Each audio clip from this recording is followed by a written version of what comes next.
Ray left for Mexico.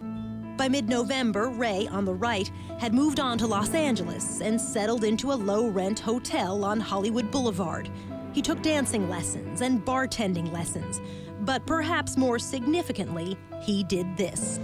I had plastic surgery on my nose. It had been mashed to the left. After I got to the hotel, I moved the bandage to the right to change my appearance more. Ray underwent that plastic surgery on March 5th, only 30 days before Martin Luther King Jr. would die. I have been retained by this man. Arthur Haynes Jr. on the left and his father would become Ray's first lawyers. When he left the plastic surgeon, he took his hand and undid the surgery, pushing it to the right, thinking if he ever got arrested, he would use the plastic surgeon's photographs to show that it was not he who had been arrested. 2 weeks later, Dr. King traveled to Los Angeles, first speaking to the state Democratic Convention, then delivering a Sunday church sermon. Ray would later write this. I wouldn't say I hated King. I do think most preachers are a little phony, but I wouldn't consider shooting them. The sermon was March 17th. King flew east to Memphis to speak the next day to striking garbage workers. That same day, James Earl Ray filled out this change of address card, and he too left Los Angeles, driving east. The new address he listed? King's home city of Atlanta.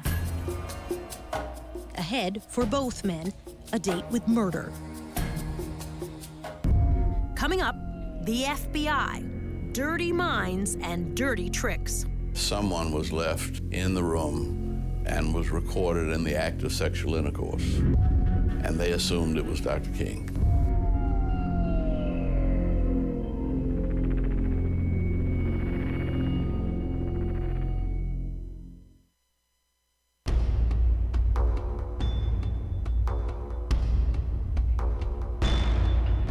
Yes, sir.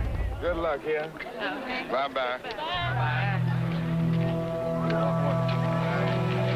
Someone was stalking Dr. King, but this time they had White House approval to do it.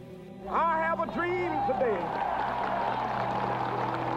Dr. King's electrifying speech at the March on Washington in August of 1963 had made him the movement's hero. It also made him the FBI's nightmare, according to the official paper trail. Thank God Almighty, we are free at last.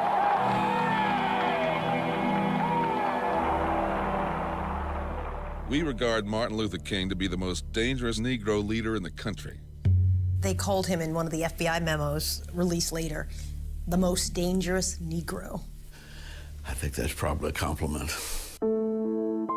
Andrew Young, one of King's closest advisors, says the inner circle was very much aware that the government was spying on them. I mean, we saw the FBI. They were not very subtle. I mean, they all dressed alike with little skinny ties and crew cuts for the most part. His handwriting on it. Pulitzer Prize winner David Garrow, who teaches at Cambridge University in England, discovered thousands of these memos while writing his book, The FBI and Martin Luther King. Martin Luther King Jr. is knowingly, willingly, and regularly cooperating with and taking guidance from communists. The memos show an FBI obsessed with the Red Menace. Please attend meeting to discuss neutralization of King, to develop evidence of King's dependence on communists. They leaked these details to the press to discredit Dr. King. And Director J. Edgar Hoover sent Attorney General Robert Kennedy a warning. Communists were pulling Dr. King's puppet strings. Two top advisors, including lawyer Stanley Levison, had been Communist Party members. They cut those ties working with King. The Bureau never came up with one iota of indication that Levison or anyone else was actively working some communist line or communist influence. Congressman John Lewis, a longtime Democratic power in the House, was an important young leader in King's inner circle. J. Edgar Hoover never understood, and others around him, that when you've been discriminated against, you don't need someone from Moscow or someone from any other part of the world to tell you that you've been discriminated against. But in October of 1963, Robert Kennedy signed off on wiretaps. Atlanta agents broke into Dr. King's home and office to install them. Did you know the FBI was tapping your phones? Oh, yeah. You assumed it or you knew it? No, we knew it. Nothing was sacred.